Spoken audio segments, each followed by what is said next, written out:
Hey, so this video is entitled Where There's a Will, There's a Way.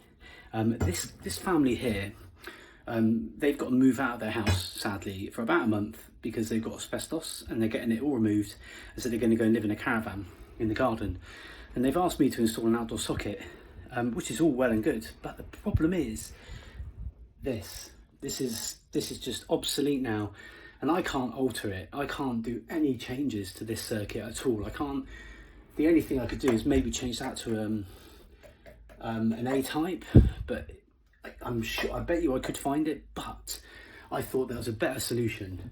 They've had the last work I reckon they had, well, prior to the EV, the last work I reckon they had done was an old shower. So there's an RCD here, 40 amp, and there's a little sort of plasticky consumer unit up there. So what I'm going to do, because these tails here are split directly from the meter, which means it avoids the rest of the house. So that means I'm not touching that. It means that I can work around the regulations. Well, I'm not working around them, I'm complying to them but it does mean that their house is not as well protected as the caravan and all the shower. So from my point of view, that's a job well done. So that's what I'm going to do.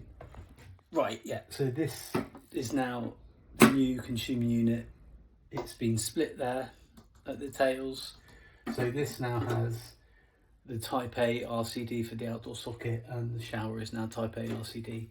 So there is always a workaround, but this, not a lot you can do with that.